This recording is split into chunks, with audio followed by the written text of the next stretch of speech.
Sentez-vous ce silence? Pas le vide, mais le silence qui précède la création. Avant la poussière et l'argile, avant même que le premier homme ne respire, il y avait un feu. Pas un feu qui brûle et consume, non. Un feu pur, sans fumée, une flamme dansant dans le royaume spirituel, invisible à nos yeux. De cette essence, le Créateur, Allah, a donné naissance à une nation cachée, un peuple de pouvoir et de libre arbitre, les djinns. Leur existence n'est pas un conte pour effrayer les enfants, mais une vérité cachée qui tisse les ombres et les lumières de notre propre destin. Ils sont le miroir ardent de notre âme, une épreuve silencieuse qui attend chaque être humain dans l'au-delà. Leurs chuchotements sont le vent qui teste la solidité de notre foi et leur présence. Un rappel constant que ce monde n'est qu'une illusion passagère avant le jugement final. Restez avec moi, car ce que je vais vous révéler n'est pas une simple histoire. C'est une carte de l'invisible, une révélation sur la hiérarchie secrète qui gouverne le monde des djinns. Ensemble, nous allons dévoiler les noms, les pouvoirs et surtout les faiblesses des 7 clans qui le composent, du plus humble serviteur des déserts à la royauté arrogante qui siège sur des trônes de flammes. Vous comprendrez enfin pourquoi certains lieux pèsent sur votre âme, comment la tentation est méticuleusement conçue et, plus important encore, vous découvrirez l'unique faiblesse qu'ils partagent tous, le secret qui a permis au prophète Salomon de les commander. C'est une connaissance qui, une fois comprise, devient une armure pour votre foi, une lumière contre le désespoir et une clé pour la paix éternelle au paradis. Imaginez une terre vierge, un monde invisible où le temps lui-même s'écoulait différemment. C'est dans ce décor avant notre histoire que les djinns ont prospéré. Ils habitent les fissures de notre réalité, les ruines que le temps a oubliées, les vastes étendues de sable où seul le vent ose parler, les marchés bondés où le chaos et le désir se rencontrent, et même les recoins silencieux de votre propre demeure. Leur monde et le nôtre sont régis par la même loi divine, la soumission au Créateur ou la rébellion menant au châtiment. Chaque interaction, chaque souffle de vent étrange, chaque pensée intrusive est un point de contact, une épreuve où le poids de votre croyance est mesuré face à leur pouvoir d'illusion. Leur destin est lié au nôtre, de la tombe à la résurrection. Le conflit central de cette histoire n'est pas mené avec des épées, mais avec des chuchotements. C'est une guerre silencieuse et éternelle pour la souveraineté de votre âme.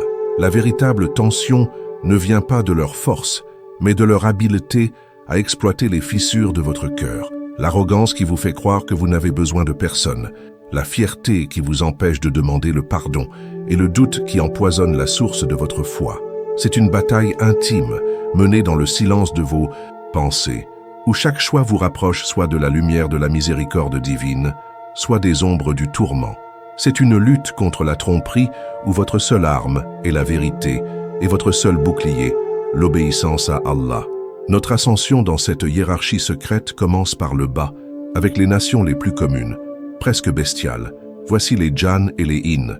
Les djanns sont les plus faibles, souvent comparés à des animaux dans leur comportement, errant dans les déserts et les lieux impurs, là où l'oubli du divin règne. Leur menace est primitive. Ils provoquent la confusion, le malaise, une peur irrationnelle qui vous glace le sang sans raison apparente. Les inns, quant à eux, sont des métamorphes, apparaissant fréquemment sous la forme de chiens noirs dans la nuit.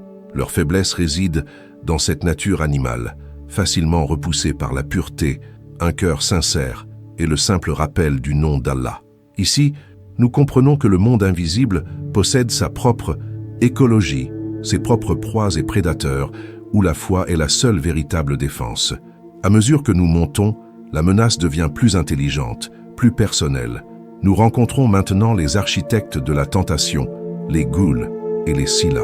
Les ghouls sont les charognards du monde des djinns, des nécrophages qui hantent les cimetières et les lieux de mort.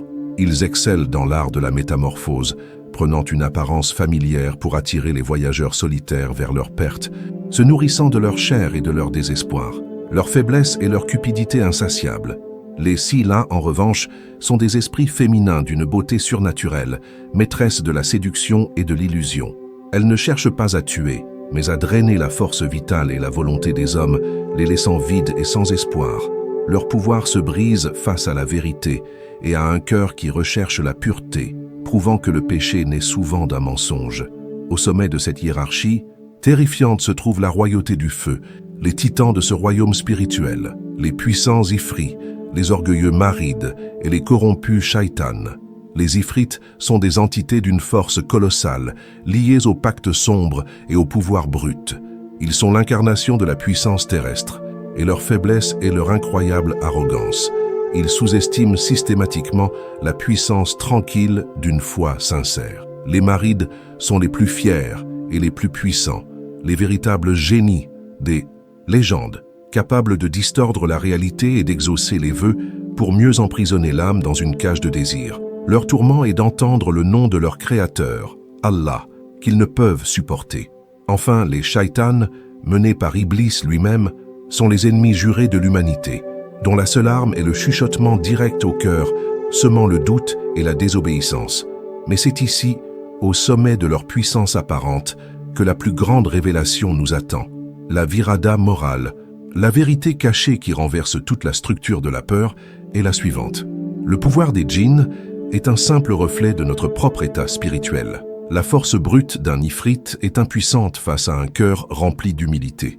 L'illusion parfaite d'une sirla se déchire comme un voile face à un regard qui cherche la pureté et la soumission à Allah.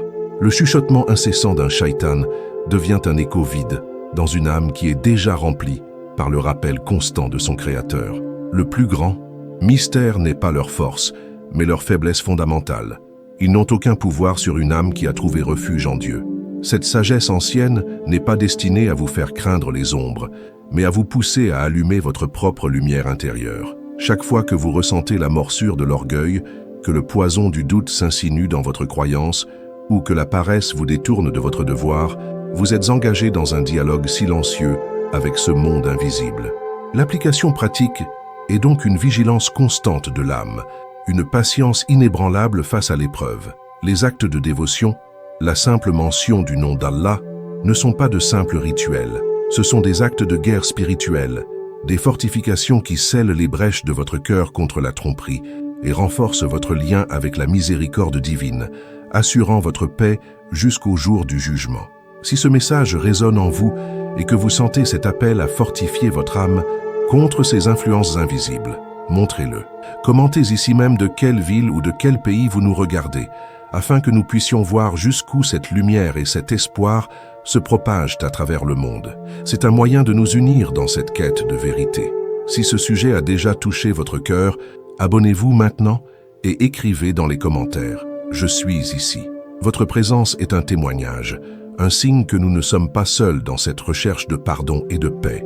Le voyage ne fait que commencer, et la plus grande révélation sur le destin de l'âme et l'au-delà est encore à venir. Au cœur de cette révélation, une voix vous guide. Ce n'est pas la mienne, mais celle de l'érudit sage, l'archiviste des vérités oubliées. Il est l'observateur silencieux qui a vu des empires s'élever sur l'orgueil et s'effondrer en poussière sous le poids du péché. Sa sagesse n'est pas issue des livres, mais d'une connexion profonde avec le monde invisible, une compréhension que chaque grain de sable dans le désert du temps a une histoire à raconter sur la foi et la désobéissance. Son ton est solennel, car il connaît le poids du châtiment, mais il est aussi empreint d'espoir, car il a vu la puissance infinie de la miséricorde d'Allah. Il est le gardien de cette vérité cachée, et son unique but est d'illuminer votre chemin, de vous offrir la lumière nécessaire pour naviguer à travers les ombres de cette vie vers la paix du paradis. Et puis, il y a vous, le personnage principal de cette épopée, le pèlerin existentiel, le voyageur perdu. Vous n'êtes pas un simple spectateur, vous êtes celui qui marche en ce moment même sur le sable mouvant de cette existence. Imaginez-vous dans une vaste ruine ancienne, le silence seulement brisé par les chuchotements du vent. Que feriez-vous si une ombre vous offrait le pouvoir de connaître le destin? C'est à vous que cette histoire s'adresse. Chaque tentation décrite est une carte de votre propre cœur. Chaque faiblesse révélée est un miroir de vos propres luttes. Votre voyage est l'épreuve, et votre endurance, votre patience face à la souffrance déterminera votre destination finale, bien au-delà de la mort et de la tombe. Votre âme est le véritable champ de bataille. Face à vous, comme un phare dans la nuit, se dresse l'archétype du croyant inébranlable. Il est représenté par des figures de grande foi, comme le prophète Salomon, que la paix soit sur lui. Son pouvoir sur les djinns n'était pas un sortilège, mais un don divin. une conséquence directe de son humilité et de sa soumission totale au Créateur. Il ne commandait pas par la force, mais par la sagesse et la permission d'Allah. Il incarne la vérité que la véritable force ne réside pas dans la domination du monde extérieur, mais dans la maîtrise de son propre ego. Cet archétype est un rappel puissant que la plus grande protection contre toute forme de tromperie ou d'illusion est une croyance pure, une fidélité qui ne vacille pas, même face aux plus grands tourments. De l'autre côté de ce conflit spirituel se trouvent les antagonistes, les 7 rois djinns. Ne les voyez pas comme de simples monstres, mais comme des souverains de royaumes invisibles, chacun personnifiant une facette du péché. L'un est le roi de l'arrogance, dont le trône est bâti sur la fierté de ceux qui se croient autosuffisants. Un autre est le maître de la séduction, dont les agents tissent des illusions de désir pour mener les âmes à leur perte. Il y a le roi du désespoir dont les chuchotements éteignent la flamme de l'espérance et celui de la connaissance interdite, qui offre des secrets en échange de la foi. Ces entités ne sont pas de simples forces du mal, elles sont la personnification de la tentation, les architectes du mensonge, dont le but ultime est de vous détourner du chemin de la lumière et de vous entraîner vers le feu de l'enfer. Votre arc de transformation est au centre de ce drame cosmique.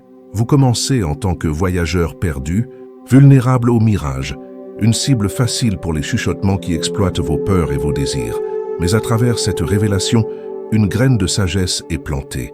Vous commencez à reconnaître les visages des 7 rois dans vos propres luttes quotidiennes. La prise de conscience est la première étape de la libération. Le but de ce voyage n'est pas de rester un pèlerin effrayé, mais de vous transformer par la foi, la patience et l'endurance en croyant inébranlable. C'est le passage des ombres à la lumière, de la servitude du péché à la liberté de la soumission, un chemin qui mène de l'incertitude de ce monde à la certitude de la récompense éternelle dans les jardins du paradis. Écoutez attentivement. La vérité que je partage avec vous maintenant n'est pas faite pour l'esprit mais pour l'âme. C'est un savoir ancien gardé sous le voile du mystère, car sa puissance est double. Elle peut être un bouclier pour le pieux ou une source de terreur pour celui dont la foi vacille. Je vous parle comme si vous étiez assis en face de moi, dans le silence d'une nuit sans lune, car cette conversation se déroule dans le royaume spirituel, là où les masques tombent et où seule l'intention du cœur a de la valeur. Nous allons maintenant descendre dans les cercles de ce monde invisible, non pas par curiosité, mais pour apprendre à nous défendre avant le jour du jugement. Avez-vous déjà senti une présence dans une pièce vide, une froideur soudaine qui n'a rien à voir avec la température? Ce sont les ombres qui dansent juste à la limite de notre perception. Le monde des djinns n'est pas un royaume lointain, il est superposé au nôtre, une dimension parallèle qui vibre à une fréquence différente. Pourquoi certains prospèrent-ils dans la lumière de la croyance, tandis que d'autres sont entraînés dans la spirale du désespoir? La réponse se trouve dans la compréhension de ces forces, dans la reconnaissance des chuchotements qui cherchent à nous détourner de notre destin. Le silence n'est jamais vraiment vide. Il est soit rempli du rappel d'Allah, soit de la tentation de l'ennemi. Commençons par le fond de l'échelle, là où résident les djinns. Considérez-les comme la faune du monde des esprits. Ils ne possèdent pas l'intelligence complexe ou l'arrogance des castes supérieures. Leur existence est primitive, liée aux lieux d'impureté physique et spirituelle. Les décharges, les toilettes, les ruines abandonnées où le nom du Créateur n'est plus prononcé.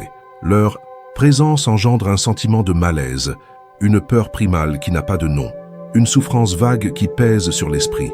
Ils sont l'écho spirituel de la négligence, prospérant là où la propreté de la foi a été oubliée.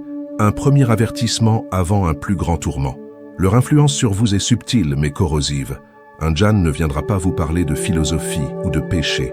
Il se contentera de pousser un objet de l'étagère, de créer un courant d'air froid dans votre dos, de vous donner l'impression d'être observé lorsque vous êtes seul. Ce sont de petites fissures dans le tissu de votre réalité, conçues pour instiller une anxiété persistante, un doute sur votre propre santé mentale. Ces actes ne sont pas une démonstration de force, mais une tentation vers la peur et la superstition, vous poussant à chercher des réponses ailleurs que dans la soumission à Allah. Leur but est de vous faire oublier le rappel de l'au-delà. Chaque frisson est un test. Puis viennent les Jinn, une classe étroitement liée au monde animal. La tradition les décrit souvent sous la forme de chiens, en particulier de chiens noirs. Pensez-y. Le chien est un symbole de loyauté, mais le Jinn est une perversion de cette loyauté. une ombre qui vous suit, non pas pour protéger, mais pour observer et attendre une faiblesse. C'est l'illusion d'une compagnie qui cache une intention de tromperie. Leur menace est plus directe que celle des djinns. Ils peuvent effrayer, poursuivre, créer des visions, terrifiantes juste au coin de l'œil. C'est un mensonge vivant, une créature dont le destin est de tester la résolution de ceux qui croisent son chemin dans la solitude. Pourtant, malgré cette apparence effrayante, leur faiblesse est gravée dans leur nature même. Parce qu'ils sont bestiaux, ils sont soumis aux lois spirituelles d'une manière très directe. La simple mention du nom d'Allah, récitée avec une foi sincère, est comme un fouet de lumière pour eux. La pureté d'un lieu, maintenue par la prière et l'obéissance, leur est insupportable. Ils ne peuvent pas rester là où les anges de la miséricorde descendent.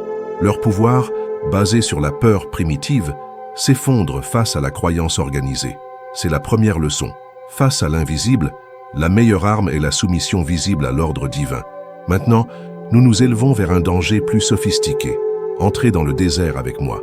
Vous êtes un voyageur, perdu, votre gorge sèche par la soif de la vie. Au loin, vous voyez une oasis des palmiers. Entendez le son de l'eau. C'est la séduction du ghul. Ce djinn est un maître de l'illusion, un nécrophage qui ne se nourrit pas seulement de la chair des morts, mais de l'espoir des vivants. Il crée des mirages, des fausses promesses pour vous attirer hors du chemin sûr. Son but est de vous mener à votre mort, physique ou spirituelle, en vous faisant courir après un mensonge. Le ghul est l'archétype de la tentation matérialiste. Il incarne les promesses de richesse rapide, de succès sans effort, de plaisir sans conséquence. Il se nourrit de la cupidité et du désespoir, ces deux portes par lesquelles le péché entre si facilement dans le cœur. Chaque fois que vous êtes tenté de prendre un raccourci qui compromet vos principes, vous entendez l'appel d'un ghul. C'est la promesse d'un paradis terrestre qui mène directement aux flammes de l'enfer, un châtiment déguisé en récompense. C'est la souffrance qui naît de la poursuite d'une illusion. Mais comme toute illusion, celle du ghul a une faiblesse fatale. Elle ne peut pas résister à l'épreuve de la vérité. Le mirage disparaît pour celui dont le cœur ne cherche pas une oasis éphémère, mais la source éternelle de toute subsistance, le Créateur. Le simple fait de dire « Bismillah » au nom d'Allah, avant de s'engager sur un chemin incertain, est un acte qui déchire le voile de leur tromperie. Le rappel d'Allah ancre l'âme dans la réalité, rendant le cœur imperméable aux faux espoirs et aux promesses vides. La foi devient une boussole qui pointe toujours vers la vérité. Changeons maintenant de décor. Quittons le désert aride pour les salons feutrés du désir. Ici règne la Scylla, le djinn féminin de la séduction. Son apparence est d'une beauté à couper le souffle. Sa voix est un murmure hypnotique qui promet une échappatoire à la solitude et au tourment. Elle n'attaque pas avec la force, mais avec la grâce. Elle est une illusion vivante, un chef-d'œuvre de tentation conçu pour capturer non pas le corps, mais l'âme. Elle est le poison doux, le mensonge que l'on veut croire, la promesse d'un amour qui n'est en fait qu'un vide dévorant. L'objectif de la Scylla n'est pas de vous tuer, mais de vous vider. Elle est un vampire spirituel qui se nourrit de votre force de volonté, de votre iman, foi. Elle vous attire dans une relation de dépendance, vous faisant douter de la vérité, de la moralité, de votre propre valeur, jusqu'à ce que vous soyez trop faible pour résister à un péché plus grand. Sa souffrance est de voir la pureté, mais son plaisir est de la corrompre. Elle représente la lente décadence de l'âme qui a choisi la compagnie de l'interdit plutôt que la paix de l'obéissance. Et pourtant, cette créature d'une puissance de séduction immense est d'une fragilité choquante. Sa faiblesse est la modestie, la pureté du regard et du cœur. Elle ne peut exercer son pouvoir que sur ceux qui la contemplent, qui s'engagent dans son jeu d'illusion. Le simple fait de baisser le regard par humilité et respect pour les commandements divins brise son charme instantanément. C'est un acte de soumission à Allah qui la rend impuissante. Sa beauté artificielle ne peut pas supporter la lumière d'un cœur qui se sait observé par le Créateur. Nous arrivons maintenant à la royauté, les nobles du feu. Voici l'Ifrit. Imaginez une créature forgée dans les flammes du noyau terrestre, une force de la nature brute contenue dans une forme visible. Sa voix est le grondement d'un volcan, sa présence, une pression physique qui courbe l'air autour de lui. Les Ifrits sont liés au lieu de pouvoir ancien, aux trésors cachés et surtout à l'arrogance. Ils sont la force brute, l'incarnation de la puissance terrestre sans la sagesse divine. Ils sont le point du monde invisible. Le domaine de l'Ifrit est le pacte, le contrat signé avec le désespoir. Il vous offrira tout ce que votre orgueil désire, la défaite de vos ennemis, une influence sur les autres, une force surhumaine. Mais le prix est toujours une partie de votre âme, un pas de plus vers le châtiment éternel. Chaque pacte est une chaîne, chaque don est un poids qui vous entraîne loin de la miséricorde. La fierté de l'Ifrit est sa signature.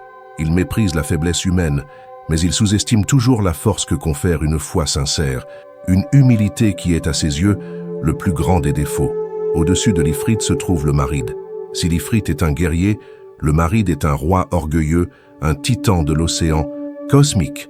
Ce sont les plus puissants et les plus arrogants des djinns, ceux que les légendes ont emprisonnés dans des lampes, car leur fierté est si grande qu'elle ne peut être contenue autrement. Ils possèdent une sagesse ancienne et vaste, mais elle est corrompue par leur rébellion. Ils sont les maîtres des vœux, non pas pour servir, mais pour prouver leur supériorité en pervertissant les désirs les plus profonds du cœur humain en une source de tourment. L'arme la plus redoutable du Marid est sa maîtrise du mensonge et de la tromperie. Demandez-lui la richesse, et il vous la donnera, mais elle vous coûtera votre famille. Demandez-lui l'amour, et il vous l'apportera, mais ce sera une passion qui consumera votre foi. Chaque souhait exaucé est un paradoxe, une illusion conçue pour engendrer la souffrance et le regret. Leur immense pouvoir se brise pourtant sur une chose simple, la vérité absolue. Le nom d'Allah, prononcé avec la certitude qu'il n'y a de pouvoir et de force qu'en lui, est un son qu'ils ne peuvent ni tordre ni supporter. C'est le jugement final prononcé avant l'heure. Enfin, au sommet de cette pyramide de la tentation se trouve l'ennemi le plus intime et le plus dangereux, le shaitan. N'imaginez pas une bête cornue, mais un chuchotement dans votre propre esprit. Le shaitan est le maître du doute, le semeur de discorde, la voix qui vous dit « Allah ne te pardonnera jamais ». Juste une fois, cela n'a pas d'importance. Son pouvoir n'est pas dans la force physique, mais dans sa connaissance de la psychologie humaine, de vos insécurités, de votre orgueil, de vos désirs secrets. Il est l'architecte de la désobéissance rationalisée. Le plus grand secret de Shaitan et sa plus grande faiblesse est qu'il n'a absolument aucun pouvoir sur vous. Il ne peut pas vous forcer à commettre un péché. Il ne peut que suggérer, inviter, séduire. Son royaume tout entier est une illusion bâtie sur le libre arbitre que nous utilisons pour choisir la désobéissance plutôt que la soumission. L'acte de chercher refuge en Allah, de dire « A'udhu billahi minash shaitanir rajim » est une reconnaissance de cette vérité. C'est fermer la porte à ces chuchotements. Une âme qui place sa confiance totale en son Créateur devient une forteresse impénétrable, car la lumière de la foi ne laisse aucune ombre où le doute puisse se cacher. Vous voyez maintenant la hiérarchie. Ce n'est pas une simple liste de monstres, c'est une échelle de l'épreuve, un miroir des faiblesses de notre âme. Cela commence par la peur primitive et la négligence, Yan et Hin, passe par les désirs de la chair et du monde, Gul et Sila, et culmine dans les péchés du cœur et de l'esprit, l'arrogance, l'orgueil et le doute, Ifrit, Marid et Shaitan. Chaque niveau de cette hiérarchie teste une couche différente de notre être, de notre instinct de survie à notre quête de destin. C'est une guerre totale menée sur le front intérieur. Nous avons identifié l'ennemi, cartographié son territoire et révélé ses stratégies. Vous reconnaissez maintenant les visages de la tentation. Mais cette connaissance ne sert à rien si elle ne devient pas une arme.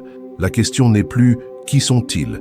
mais « que dois-je faire ?» Comment une simple âme, faite d'argile, peut-elle tenir tête à des nations de feu?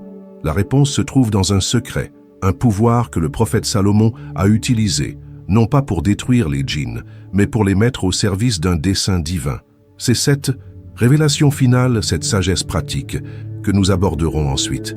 L'espoir est à portée de main. La question ultime demeure, suspendue dans le silence entre les mondes. Comment un homme fait de chair et de sang a-t-il pu commander à des légions de feu?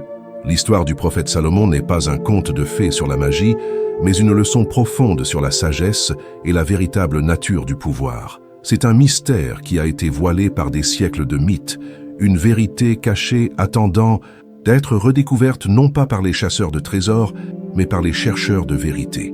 Oubliez tout ce que vous pensez savoir sur les anneaux magiques et les mots de pouvoir. La clé du plus grand secret de Salomon n'est pas un objet, mais un état de l'âme. Comprenez les enjeux. La mission de Salomon n'était pas une quête personnelle pour la gloire, c'était une épreuve monumentale ordonnée par Allah lui-même. Il a été chargé d'établir la justice divine sur terre, de construire un temple pour le Créateur, et de démontrer la suprématie de la foi sur la puissance brute du monde invisible. Les djinns n'étaient pas simplement ses serviteurs, ils étaient son test quotidien, un rappel constant de la fine ligne entre l'obéissance et la corruption du pouvoir. Chaque ordre qu'il donnait était un jugement, chaque djinn qu'il commandait était un miroir de sa propre lutte contre l'orgueil.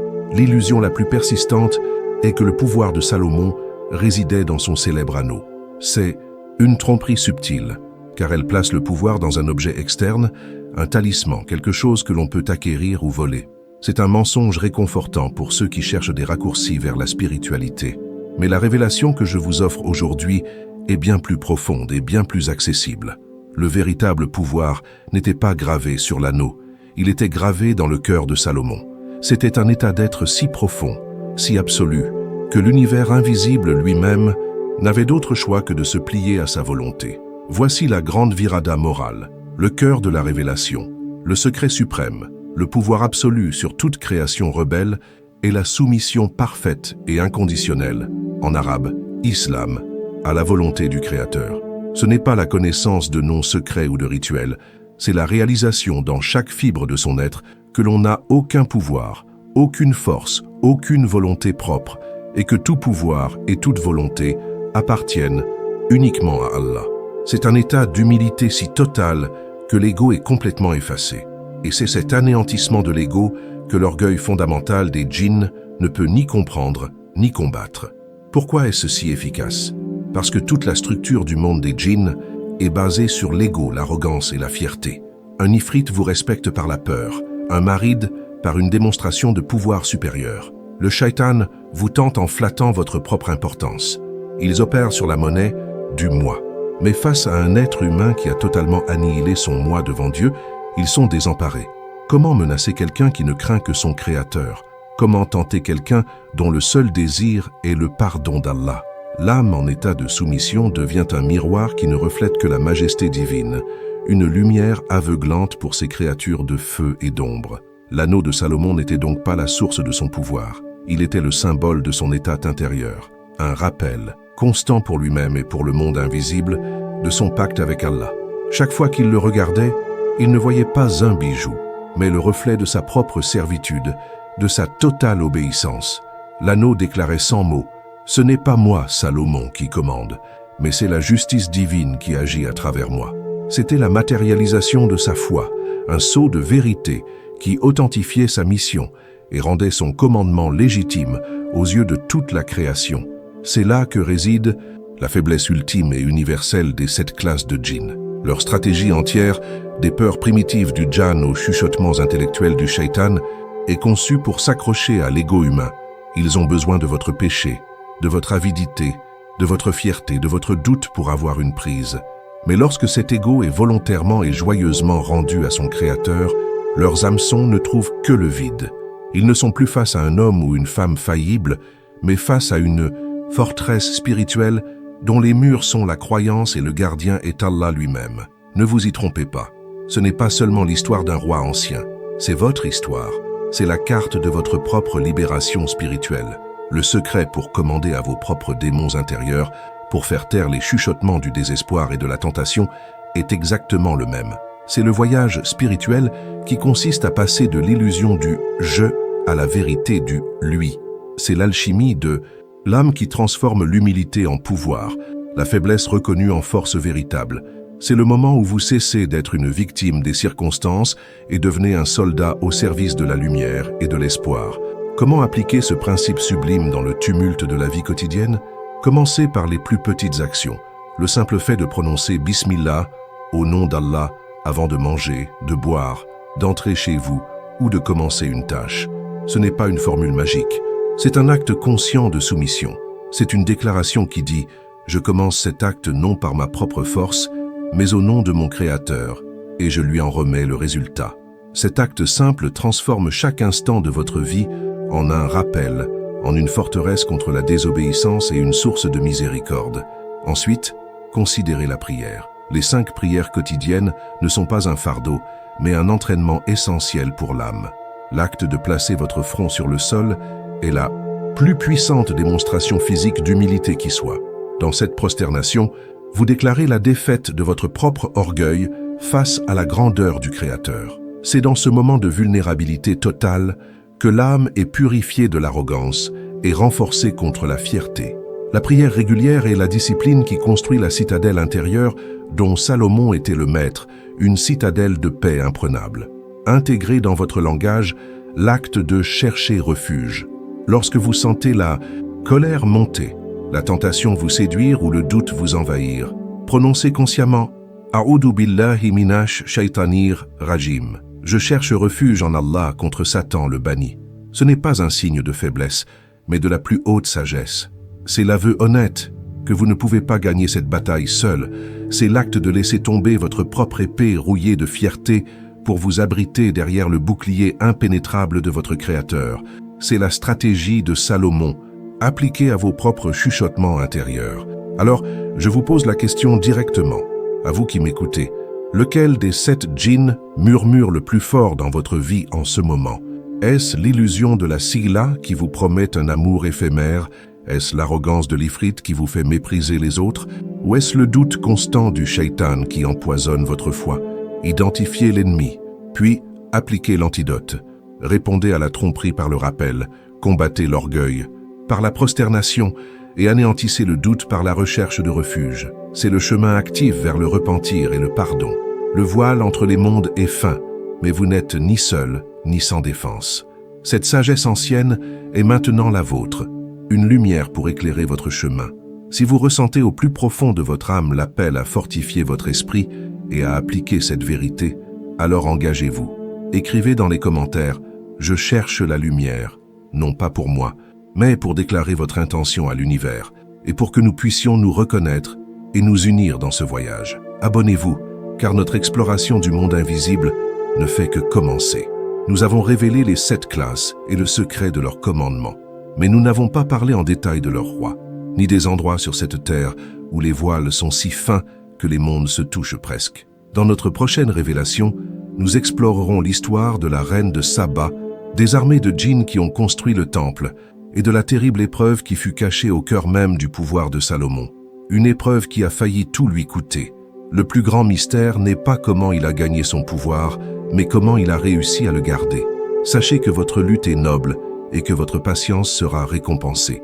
Chaque pas que vous faites sur le chemin de l'humilité est une victoire qui résonne dans le royaume spirituel. Le combat contre les ombres est réel, mais la miséricorde de votre Créateur est plus réelle encore. Continuez à chercher, continuez à lutter, et ne perdez jamais l'espérance. Car après la nuit de l'épreuve vient toujours l'aube de la paix. Une paix qui, si Dieu le veut, trouvera son accomplissement dans l'éternité des jardins du paradis.